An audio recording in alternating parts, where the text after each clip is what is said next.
Prenons le livre d'Exode à son chapitre 20. Tubebe kitabu cha Kutoka sura yake makumi mbili Le verset 5.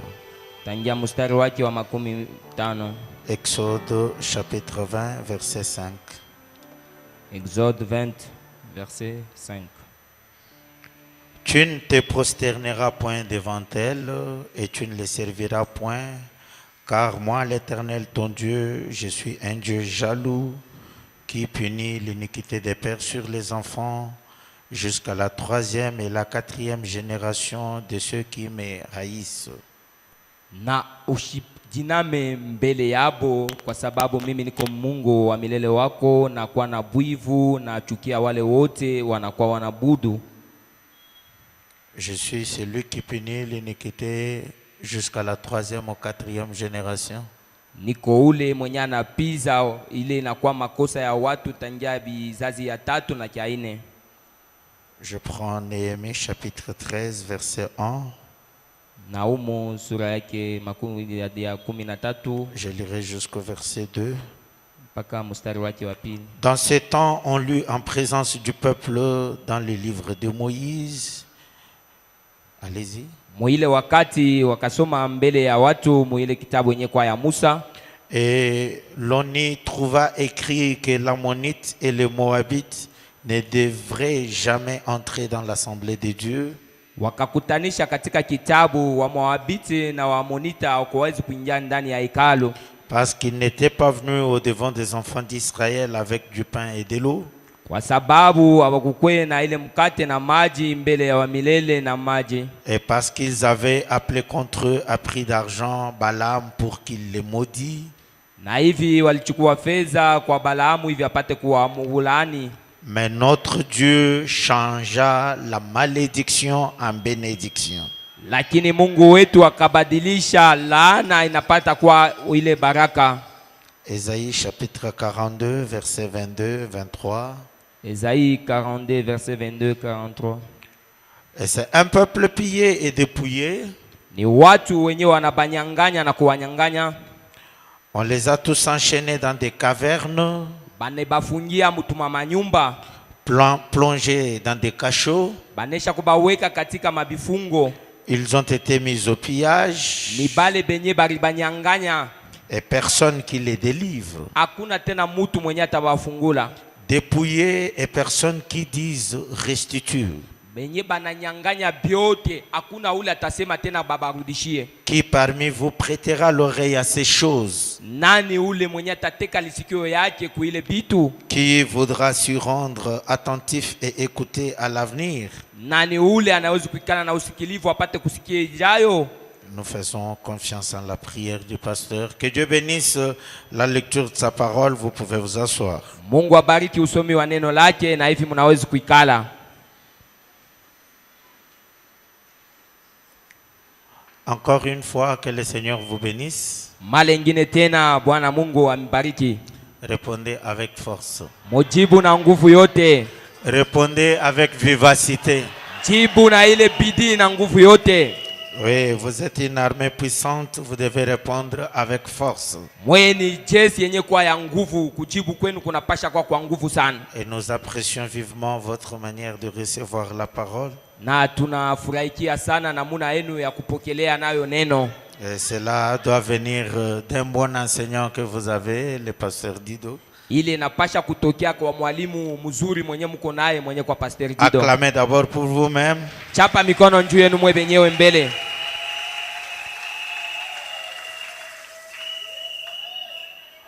Nous vous avions demandé de bien vouloir inviter les gens.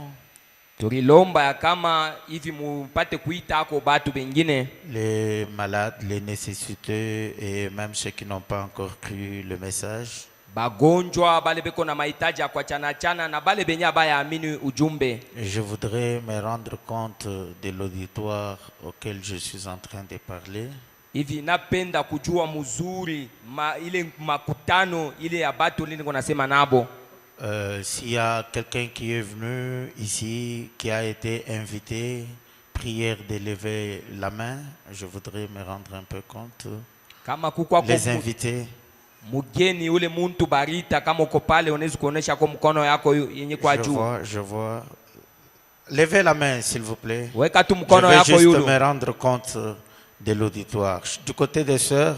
Ngambo ya badada kama uko pale uko mugeni barikuita, onesha mkono yako yulu. Ok, merci. Aksanti. Acclamons tous pour le roi des rois.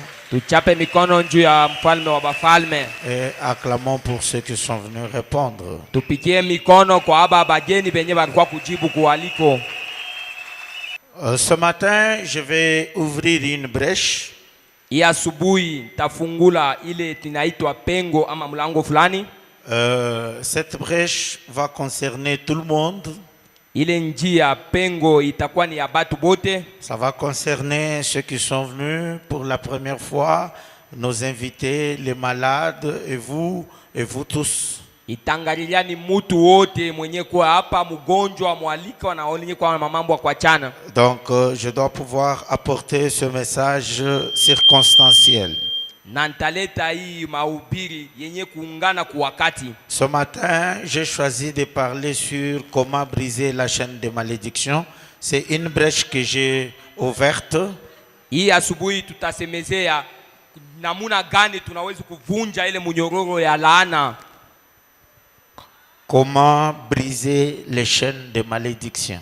Je, tunaweza kuvunja ile minyororo bifungo bile tunaweza kubifunga je bya laana. Comment briser les chaînes de malédiction. Tunaweza kuvunja je ile minyororo yenye kwa ya laana.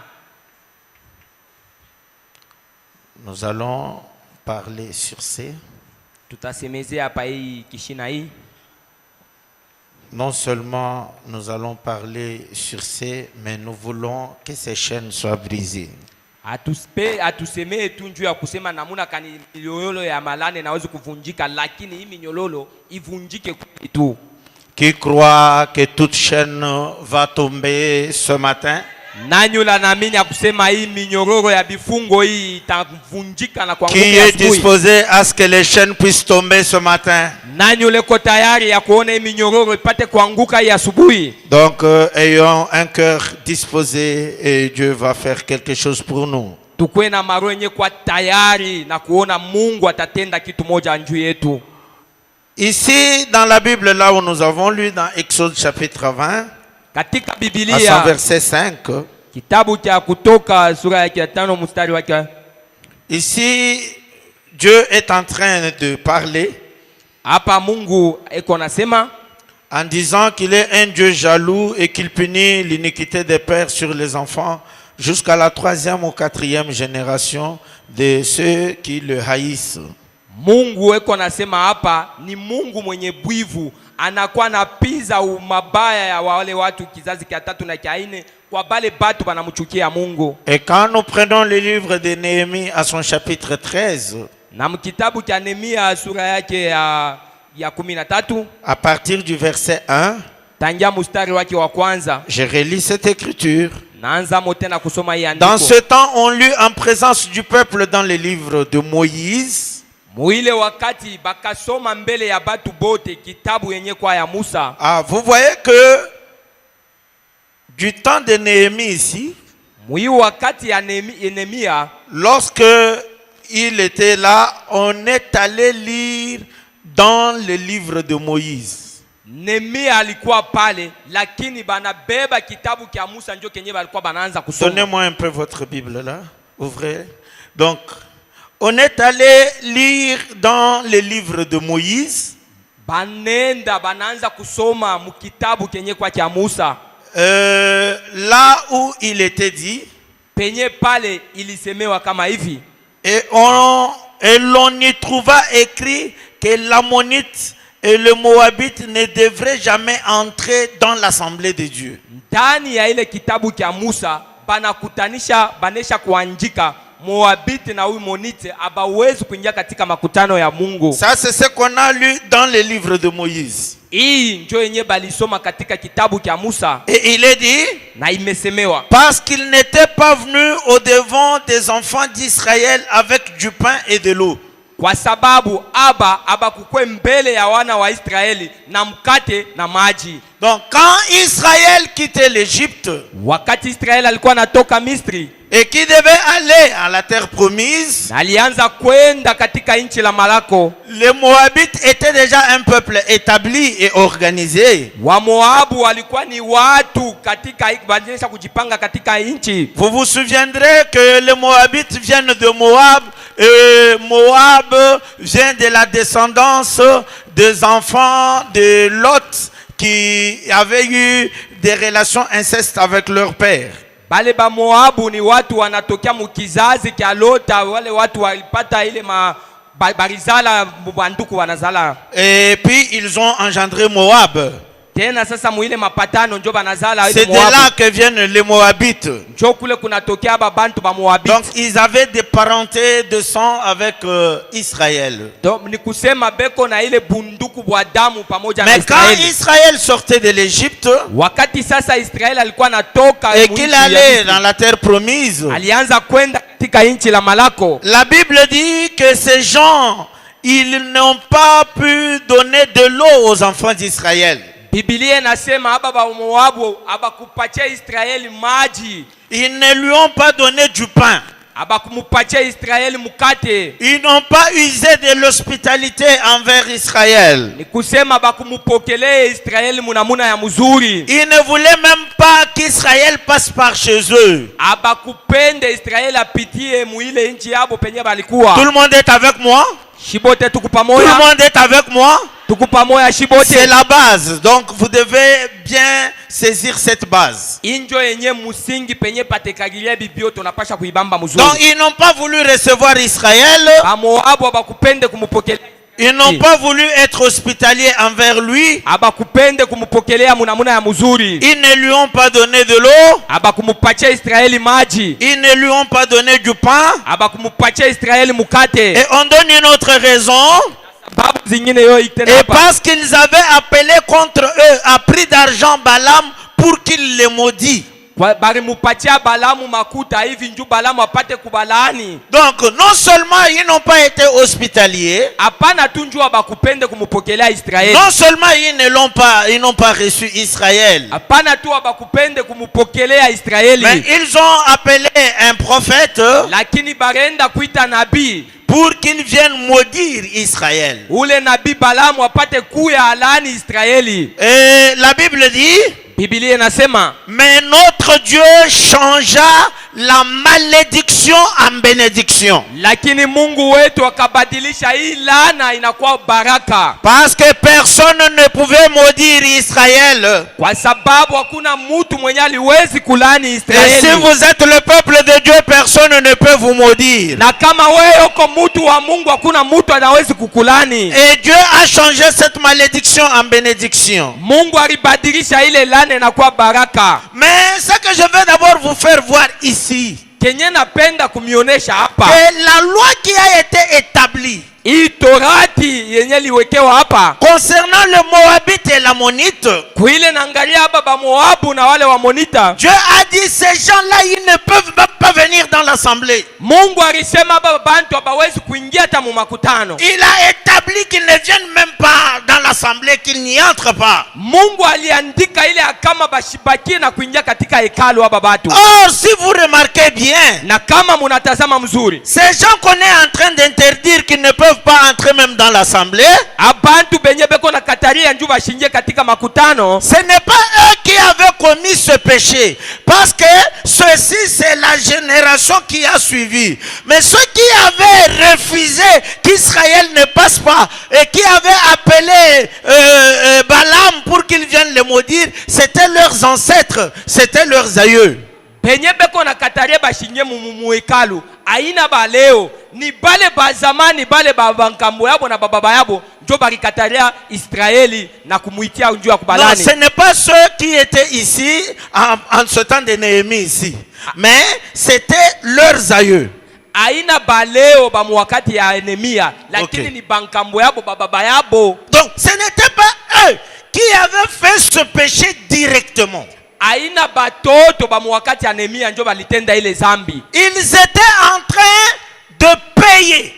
et d'empathir pour quelque chose que eux personnellement n'avaient pas fait. Lakini mambo inaanza kubangukia ibu bubaya kukile kintu haina boba alifanya, lakini ni baba yabo wa zamani. C'était leurs ancêtres qui avaient fait ça. Ni baba yabo bankambo yabo ndio walifanya ile. Et ils étaient en train de purger pour quelque chose qu'ils n'ont pas fait. Lakini sasa bananza kupata malipo ya mubaya mukile kitu kile boa bakufanya kiapa. Parce qu'il y avait une loi qui disait que Dieu punit l'iniquité des pères sur les enfants jusqu'à la 3e ou 4e génération. Kwa sababu kulikuwa ile amri yenye kuandikiwa, Mungu anapiza mabaya ya wazazi tangia watoto wabo kizazi cha kwanza mpaka kizazi cha 4. Et 3 ou 4 générations. Bizazi 3 wala bizazi 4. Cela fait déjà plus de 120 ans.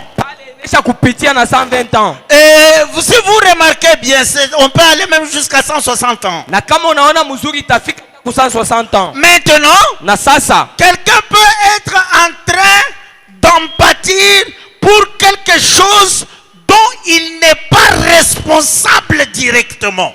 Mutu unaweza kuwa pale uko napata mamambo mibaya kukile kitu bule bubaya ina wewe bufanyaka pana. Tu essaies de toucher ça, ça ne marche pas. Unapima kubamba huko abiendeke. Il y a des maladies qui sont dans ton corps. Mamalari inabakia mumwili yako iko amo. Les enfants vont au mariage, ils le retournent. Batoto yako bana baoa, bana bandama tena bana ou d'autres ils ne sont même pas mariés. Bengine tabu kweli abana nabo. Et dans la famille, il n'y a personne qui essaye de faire des grands exploits. Katika jamaa kuona muntu munene mkubwa wa mamambo ya minene ana ako. Et vous voyez qu'il y a comme quelque chose qui est en train de peser sur vous. Unaona kusema kuko bujito muziko mwa fulani iko pa maisha ya watu. Parce que kwa sababu il y a des gens qui sont malades dans le corps pour un péché que n'ont pas fait personnellement.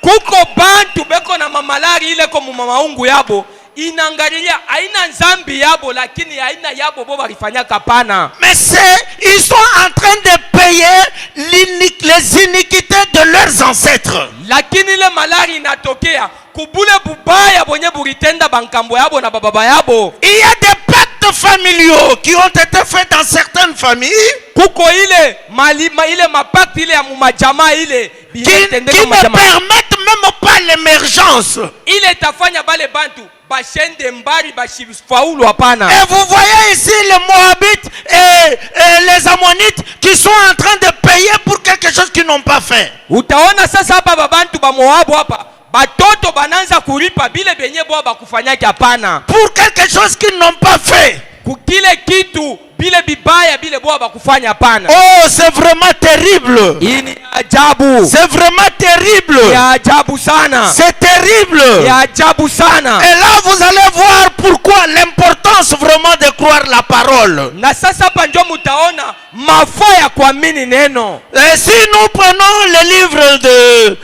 une bannière, wakati tunachukua mahubiri yenye naitwa bendera, la brochure 653 653 paragraphe 14. Quand vous êtes prêts, vous me faites signe. 653 14. Il dit, on est ensemble? On est ensemble? Tuko pamoja shibote. On est ensemble? Tuko shibote pamoja. On est frère Branham maintenant. Na sasa hapa ndugu Branham. On va voir si les choses sont telles que je les ai dites. Hapa tutaona sasa bintu biku kama vile. Parce que nous croyons que c'est frère Branham qui est l'interprète de la parole. Tunaamini kusema ni ndugu Branham ndio mtafsiri wa neno. Frère Branham dit. Ndugu Branham anasema, et toute maladie est causée par le péché. Magonjwa malari yote inatokea ni kuzambi. C'est vrai. Kweli tu. Avant que nous ayons le péché, nous ne connaissions pas de maladie. Mbele ya zambi kuyepo, malaria ikukuyake eko. Mais le péché ou la maladie est un attribut du péché. Zambi wala magonjwa ni matunda kazi yenye natoka kuzambi. La maladie est apparue à cause du péché. Magonjwa inonekane na kuya yako ni njuu ya zambi. Suivez. Mfuate. Peut-être pas ce que vous avez Ça c'est frère Branham. Saa zingine hapana kile ulifanya, Oui, lakini kile kinatokea kumuzizi wa bazazi na bankambo. Peut-être pas ce que vous avez fait personnellement. Saa zingine aki aina bule bubaya wewe ulifanya wewe mwenyewe hapana. Voyez quelqu'un c'est le diabète. Mtu mwingine ni malaria ya diabeti ya sukari. Diabete. Mie ni madiabete. Cela remonte. Ile malari inaenda inafuata kizazi na kizazi kunashuka mkizazi. Aujourd'hui nous allons voir comment briser cela. Sasa leo tutaona namuna kani tutavunja bile bintu. Peut-être pas ce que vous avez fait. Saa zingine haina bile ulifanya. Vous avez hérité cela. Lakini unabipata byenye kutokea mkizazi. Cela suivra 3 ou 4 générations. Dieu l'a dit. Na ile kafata bizazi 3 wala 4. Hii ni Mungu alisema. Cela suivra 3 ou 4 générations. Dieu l'a dit. Hii itafata bizazi 3 wala 4. Mungu anaisema hii hivi. Dans le message, Dieu rend témoignage. Katika mahubiri Mungu à ce don prêché le 13 juillet 52 soir. Mungu anashuhudia ama anathibitisha yenyewe kwa mashuhuda wake. Au paragraphe 13. Paragraphe 13. Je prends la partie B. Si vous êtes prêts, vous me dites. Maintenant, toute maladie, sasa magonjwa yote, je prends au milieu. Toute maladie vient et est causée de façon directe ou indirecte par le péché.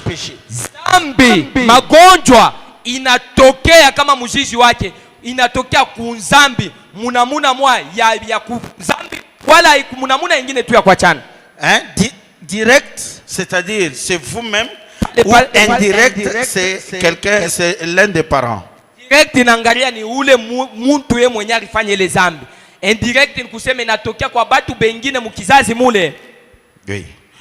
Eh bien, ce n'est peut-être pas le péché dans votre vie.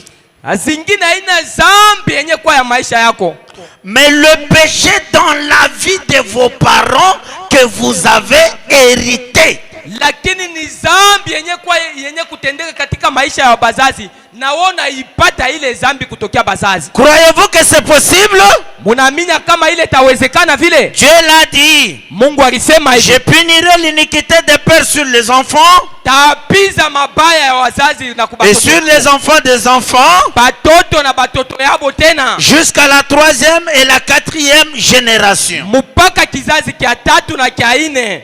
Jusqu'à la 3e et la 4e génération. Mpaka kizazi kia 3 na kia 4. Donc vous remarquerez que na mutaona ya kwamba si les choses restent comme ça, na kama bitu binabakia paka vile biko, si il n'y a pas d'échappatoire, na kama kuna namuna yenye ile tunaweza sasa kuepuka, si il n'y a pas d'issue, c'est que nous sommes alors fichus, parce que nous serons en train de payer pour les choses que nous ne connaissons pas. Kama kuna njia ya kuepuka ile bitu ile malana ile pale, tunesha tu hatuna na tumaini, kwa sababu tutabakia pale tuko na ripa na kulipilia ile. Vrai ou faux?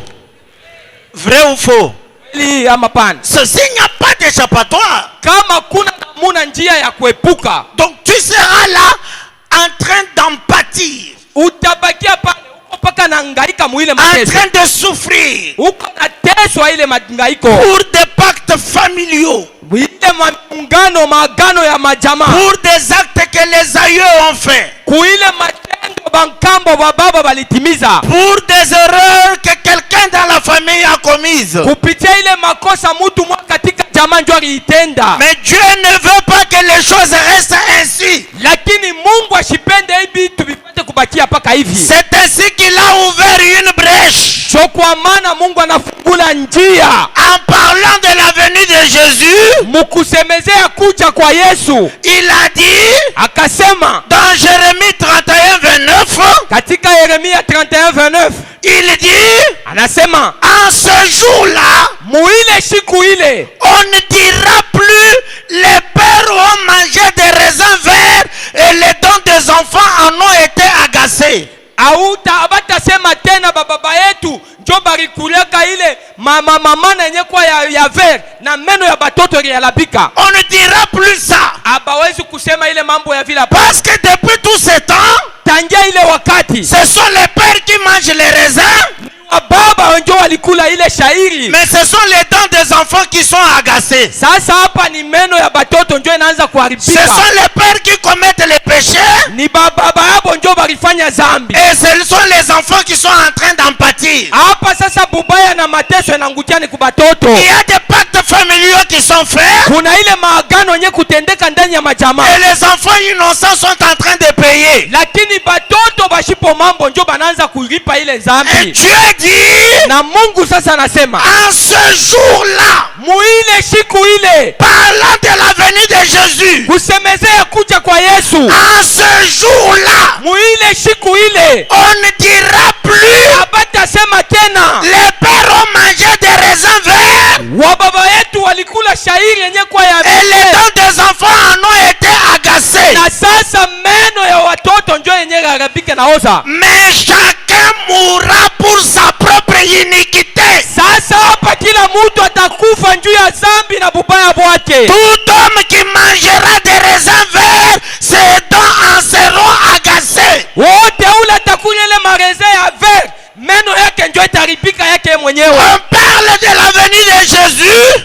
Tuko nasemezea juu ya kuja kwa Yesu. Là où on devait faire la part des choses, penye pale balifasha sawa kufanya chanisho ya bitu, il fallait que Jésus vienne avec l'année de la grâce. Ilibidi Yesu akuye na ile mwaka yenye kwa ya neema, pour nous délivrer de cette emprise. juu Yesu apate kutufungula muile kifungo ile. Pour nous délivrer de ces choses. Yesu apate kutufungua mubile bitu bile. Pour nous délivrer de ces chaînes de malédiction. Yesu atufungule muile minyororo ya laana. Pour nous délivrer de ces maladies dont nous ne sommes pas responsables. Yesu atufungule kuile mamalai yenye shi hatuna benyene ile zambi ya kupata. Pour nous délivrer de toutes ces choses qui pèsent sur nous. Atufungule kuile mamiziko yote na kwa yulu yetu. Et pour nous arracher apate kututukunya de tout ce que les sorciers et les magiciens ont décidé sur nous. kubile byote baloji na bachawi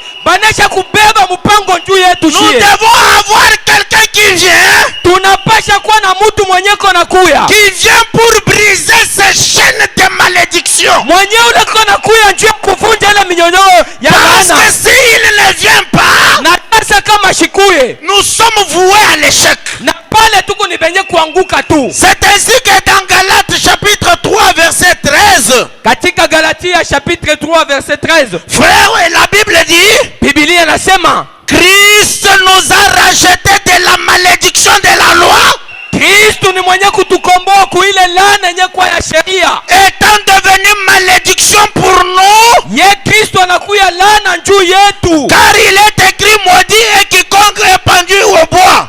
kwa sababu ni yenye kuandikiwa, alaniwe wote atasulubishwa kumuti. Afin que la bénédiction d'Abraham Na ile baraka ya Ibrahimu eut pour les païens son accomplissement en Jésus-Christ, na ile yenye kutimizika katika Yesu Kristo, et que nous ressuscitions par la foi l'esprit qui avait été promis. na tunaipokea ile kupitia ile roho yenye ile Kristo alilaka. Que celui qui le comprend dise d'abord Amen. Ula naelewa sema amina. Dans Colossiens chapitre 2, Kolosai sura yake ya pili. jusque là nous sommes encore dans la Bible, Na hapa paka ndani ya Biblia tuingariki pour montrer cette œuvre salvatrice. juu ya kuonesha ile kazi ya ukombozi. Colossiens 2 chapitre verset 13. Wakolosai wa pili sura yake ya pili tatu. Et la Bible dit, Biblia inasema, vous qui étiez morts par vos offenses mwe penye mulikufa, munesha kufa kumazambi yenu, et par l'incirconcision de votre chair, na kupitia kule kutairiwa kwa mwili yenu, il vous a rendu à la vie avec lui, na sasa Yesu anakupatia uzima kupitia yeye, en nous faisant grâce pour toutes nos offenses. mukutujalia neema kumakosa yetu yote. Écoutez, Shikieni, il a effacé l'acte dont les ordonnances nous condamnaient.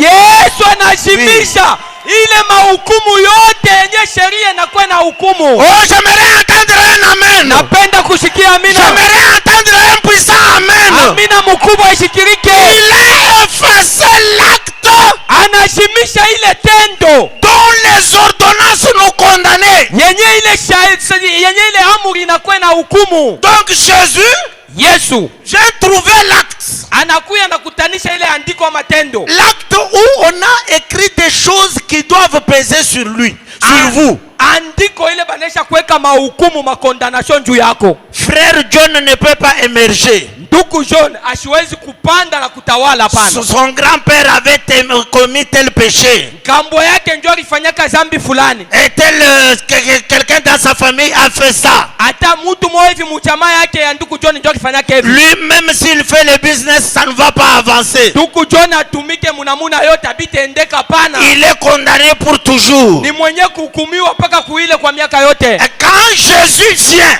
wakati Yesu anakuya, il trouve cet acte de condamnation. Anakutanisha ile andiko ya hukumu. Jésus efface l'acte dont les ordonnances pesaient sur vous. Yesu anajimisha na kupasula ile tendo ya hukumu juu yetu. Cet acte-là, ile andiko ile, où il y avait des choses qui pesaient sur vous. penye palikuwa mabujito na mazambi ya hukumu. Jésus en venant, Yesu mkuya, lui le parent rédempteur, yeye baba mkombozi, lui c'est lui qui peut vous arracher des malédictions. Yesu ndio anaweza kukokoa kuzeana. Lorsqu'il trouve ce papier, Wakati anakutanisha ile papier, il trouve ces ordonnances anakutanisha ile mandiko qui étaient en train de vous condamner. ile mandiko ilikuwa na kukumu. La première chose, Kitu cha kwanza, il efface cela. anajimisha ile. Il efface cela. Yesu anajimisha ile. Quand on dit effacer,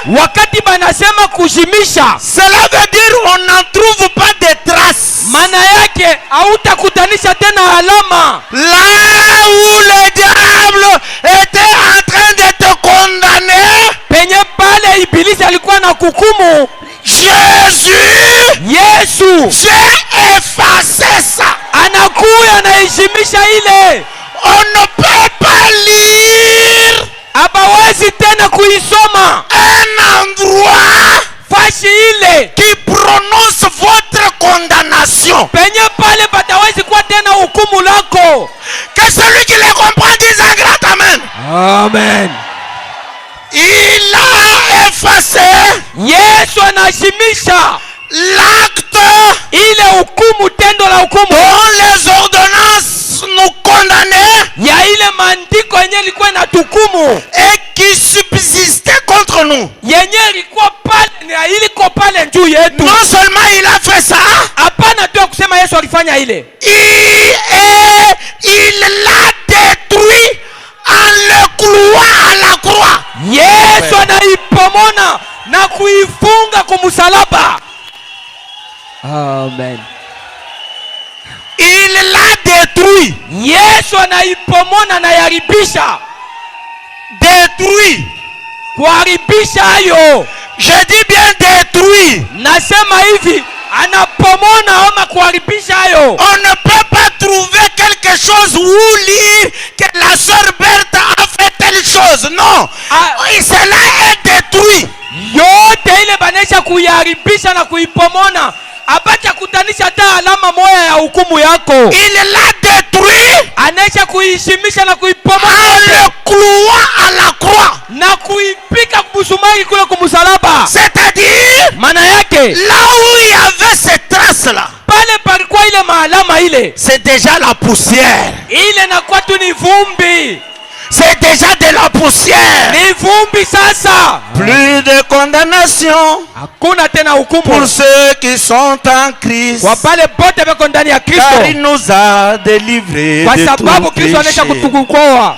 Pas de condamnation. Hakuna tena hukumu. Les actes qui pesaient sur nous, Ile matendo yenye kwa ya bushito il kwetu, les a détruits et brûlés. Yesu anayaharibisha, anaichoma na kuichoma. Écoutez, Shikieni sasa, il s'est pas arrêté là. Yesu asikushimamie paka paila pana. Il a dépouillé les dominations Ananyanganya ile uvuto na utawala ile et les autorités. na ile mamlaka ile. Donc la sorcellerie, il l'a dépouillé. La magie, il dépouille. L'envoûtement, il dépouille. Toutes les puissances sataniques, il dépouille. Il dépouille. Il dépouille. Il dépouille. Ce matin, que toute puissance satanique soit dépouillée. Amen. Amen, amen. Cela est dépouillé. Yote banesha kuitosha. Il a dépouillé Yesu anaitosha les dominations hukumu et les autorités. na ile mamlaka. Même ta tante n'a plus de droit sur toi. Sanga chako na tena na nguvu yulu yako. Plus de domination. Bila tena uvuto kumaisha. Aucune autorité. Hata mulaka moja Diabolique.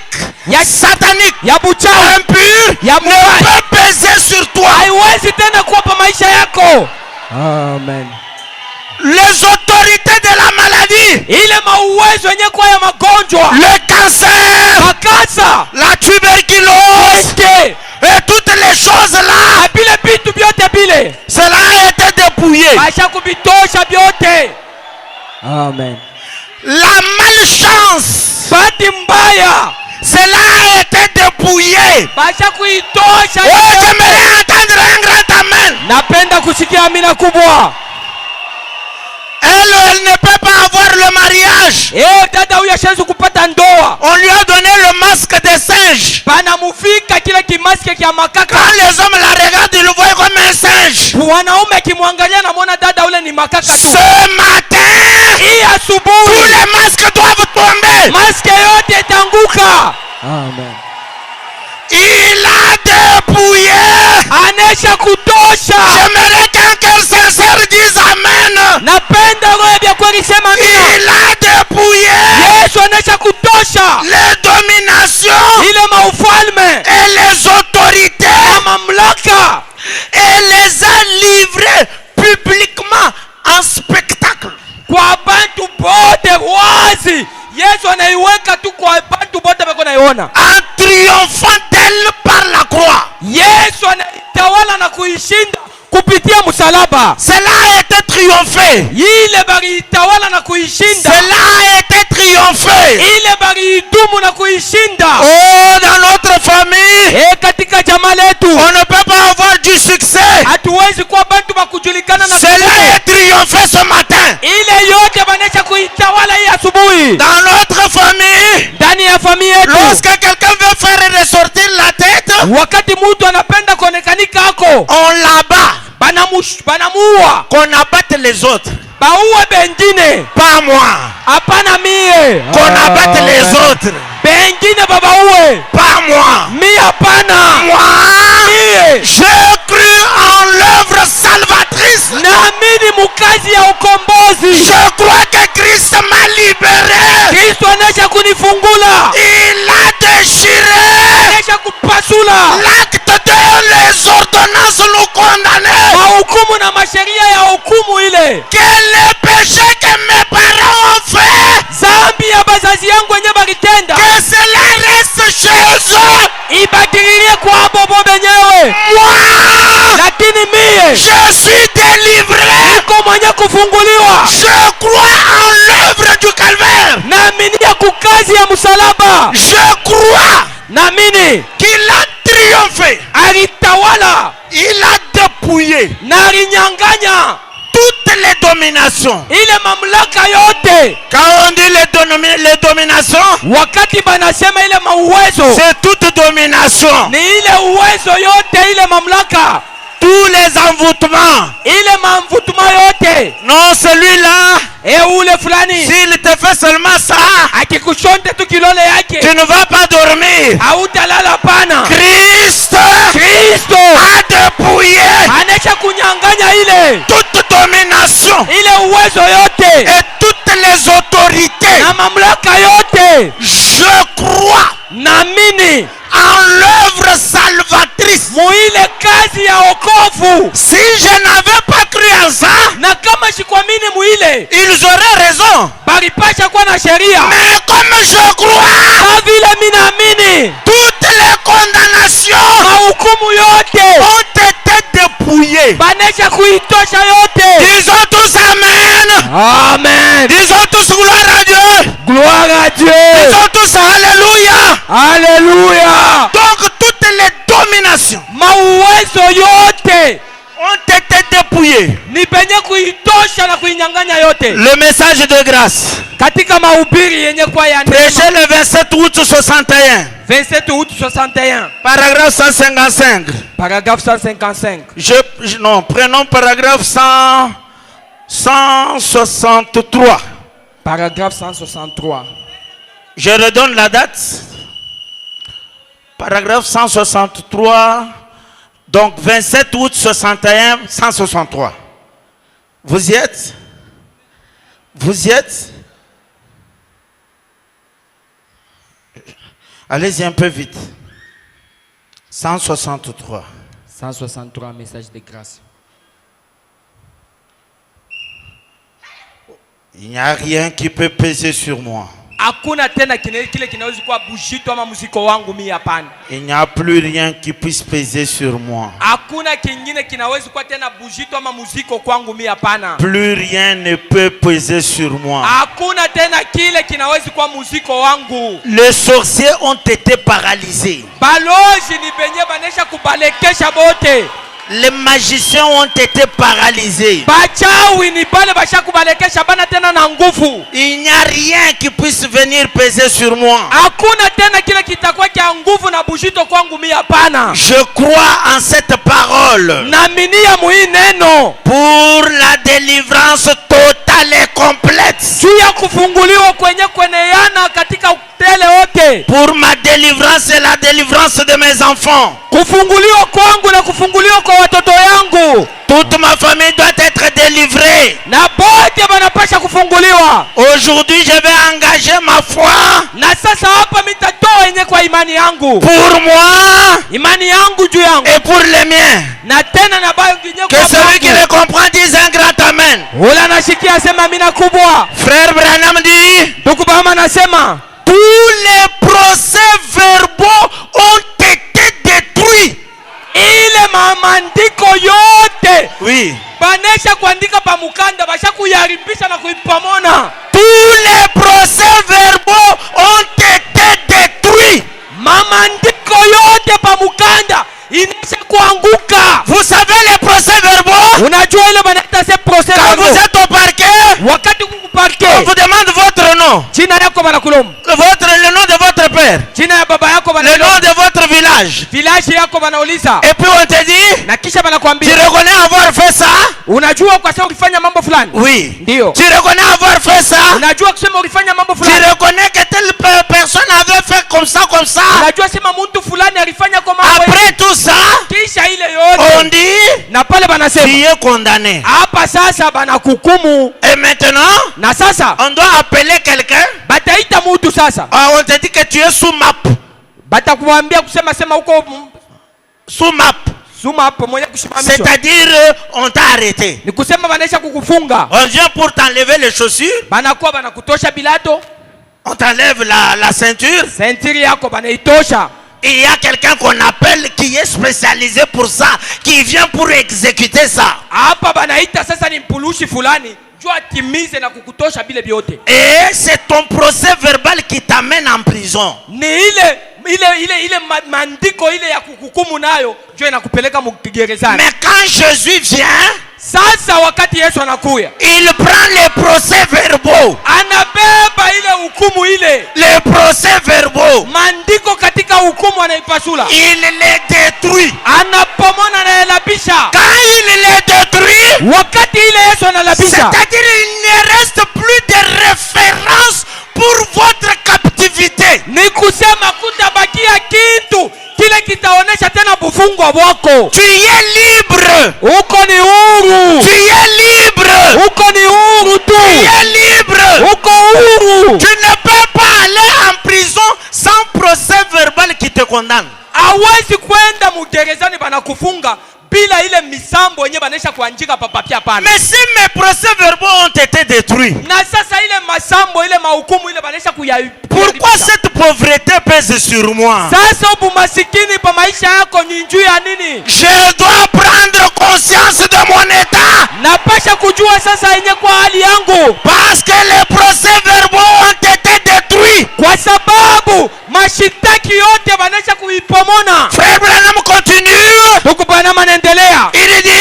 anasema nous ne pouvons plus être jugés. hawawezi tena kutuhukumu. Amen. Il les a brûlés. Yesu anaisha kubichoma, Brûlés. anaisha kubilungusha, Brûlés. kubilunguza. Donc il ne reste que la cendre. Ni maivu sasa inabakia tu, Il ne reste que la cendre. ile nabakia ni maivu. Et les a jetés dans la mer de l'oubli. Yesu anavitupa katika bahari ya kusahabu, Et il ne s'en souvient plus. na tena ashibikumbuke tena. Il ne s'en souvient plus. Yesu ashibikumbuke tena. Quand les gens restent à dire, Wakati batu wanabakia beko il nasema avait fait ça, alifanyaka hivi, il avait fait ça, alifanyaka il hivi, avait fait ça. alifanyaka hivi. Jésus Yesu a déjà détruit, anaisha kupomona brûlé, na kubichoma, jeté dans la mer de l'oubli kubitupa katika bahari ya kusahabu, pour ne plus s'en souvenir. hivi ashipate tena kubikumbuka, Pour ne plus s'en souvenir. tena ashibikumbuke tena. Frère Branham dit, Ndugu mama anasema pas étonnant que nous puissions chanter. aina ya kushangaa tupate kuimba Grâce étonnante, oh quel doux son, sauvage, un vil comme moi, j'étais perdu. Je suis retrouvé avec maintenant je. Amen, amen, amen, amen, amen, amen, amen, amen, amen. Gloire à Dieu. C'est la grâce suffisante. ni neema yenye kueneana, C'est la grâce ni suffisante. neema yenye kueneana. Si moi j'étais vous, je devais jubiler. Nilipasha kufurahikia sana kama ni mweye, Parce que rien n'est retenu contre moi. hakuna tena kinabakia juu yangu, Il n'y a pas de condamnation. hukumu hainako tena, Aucun pouvoir sur moi. hakuna muwezo hata moja, Aucune emprise sur moi. hata bufungwa bunako, Rien de mal sur moi. ni bubaya kwangu mie. Je suis libre du péché. Niko huru katika dhambi, Libre de la maladie. mwenye kufunguliwa kwa magonjwa, Libre de la pauvreté. mwenye kufunguliwa kwa maskini. Rien ne pèse sur moi. Hakuna tena kenye kwa bushito kwangu. Je suis délivré. Niko mwenye kufunguliwa, Je suis délivré. mwenye kufunguliwa, Je suis délivré. niko mwenye kufunguliwa. Sous cette onction.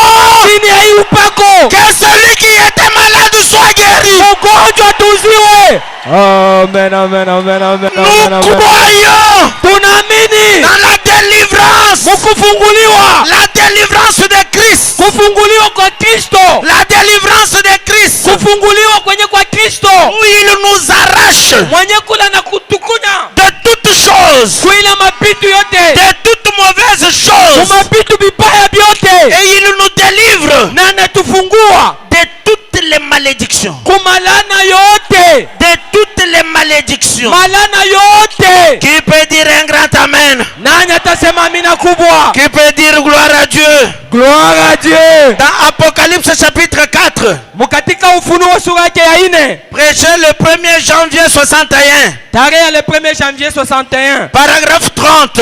paragraphe 30. Frère Branham dit, Ndugu Branham anasema donc 01.01.61, espacé 30. Oh, comme c'est merveilleux hivi ni ya damani, qu'un Père aussi vivant baba mwenye kwa muzima, qui existe depuis mwenye anakuwa ako tangia, et qui est à l'origine de l'éternité, mwenye kwa ile mwanzo ya milele, descend vers des êtres mortels kona shuka sasa kuwa binadamu et nous aide. na kutusaidia, Et nous aide. yebeko na tusaidia, Et nous apporte sa parole. anetuletea neno lake Et la mette dans nos bouches, na anaiweka kinwani mwetu, dans nos cœurs, ndani ya ya maroho et dans nos oreilles, na katika masikio yetu, afin que nous puissions l'entendre et vivre. na hivi tupate kumshikia baba yetu na tuishi. Écoutez, Sikieni, que nous soyons rachetés d'une malédiction dont nous ne sommes pas responsables. tukombolewe kuile lana yenye shia tu haina shinjo tukiifanya, haituangalie shia ile lana. Que nous soyons rachetés Hivi tupate kukomboa d'une malédiction kuile lana dont nous ne sommes pas responsables. yenye ile lana haina yetu shia pana. Oh Père, Baba, en effet, ijapo elle a été provoquée par la race humaine. ilitokea ni kwa binadamu, Et nous sommes les rejetons de ce premier couple. shia tuko ni batoto wa ile kibale batu ba Nous kwanza, sommes nés dans le péché, tulizalika katika zambi, conçus dans l'iniquité. wenye kuchukuliwa katika Et maovu. le Dieu juste et vivant, Mungu mwenye haki mzima, c'est que nous n'avons rien à voir avec cela. ni kusema shia tuna na kile kimoja kinaangalilia ile. Il a créé une voie de secours. Alitayarisha njia ya kutusaidia nayo, Voilà, une voie de secours. njia ya kutusaidia nayo, La voie de secours, ile njia ya msaada. même si une maison est en train de brûler,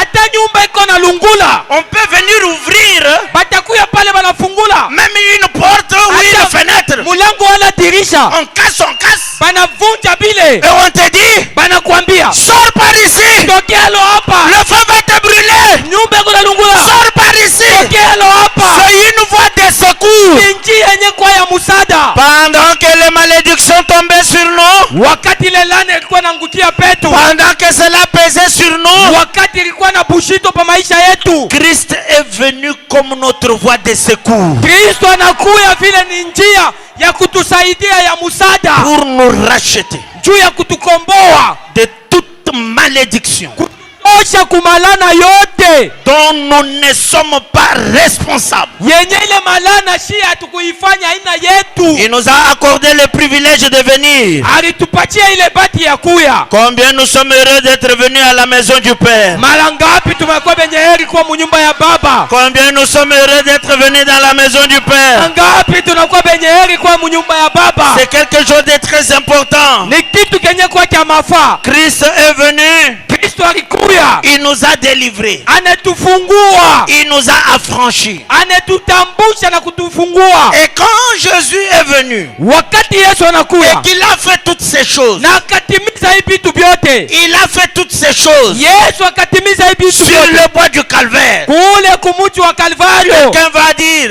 Na atafanya nini alors où est l'importance du message? sasa?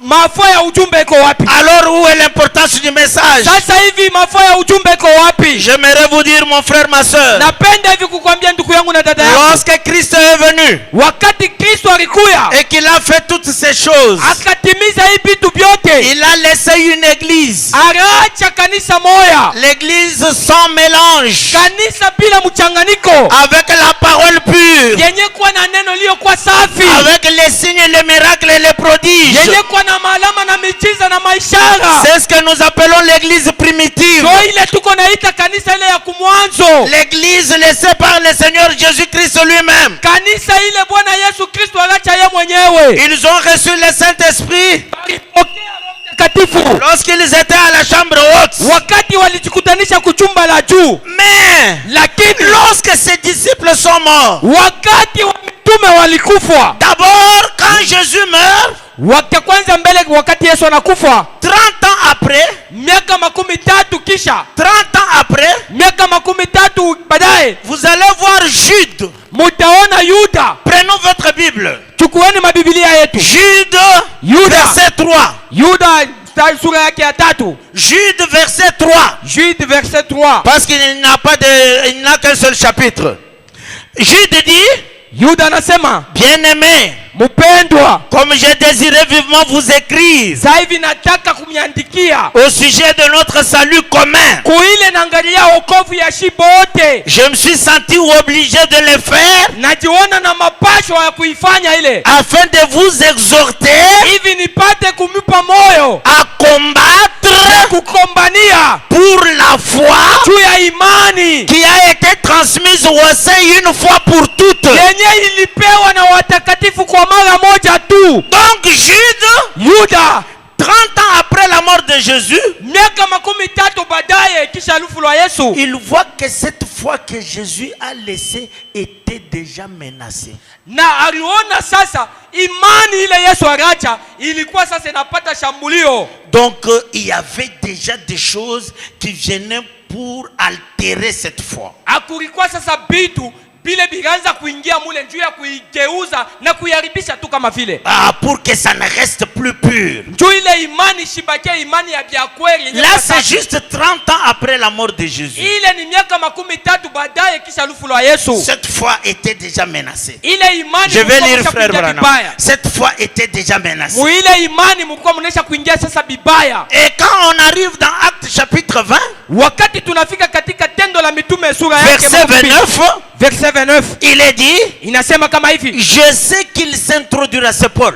Na ni Paulo njoko nasema, je sais qu'il s'introduira parmi vous après mon départ des loups cruels qui n'épargneront pas le troupeau. Najua Paulo njoko nasema kisha kwenda kwangu umbwa mwitu bale batengia benye bataua benye kwa chipo na mwili na buluma. Donc cette église que Jésus a laissée, ile kanisa Yesu arachaka, n'est pas restée intacte. Haikubakia ya bia kweli paka vila pana. Déjà bantu Yuda 30 ans après miaka 13 baadaye dit vous devez combattre. Anasema sasa mnapasha kukombana. Combattre, kukombana. On combat contre quelque chose qui constitue une menace.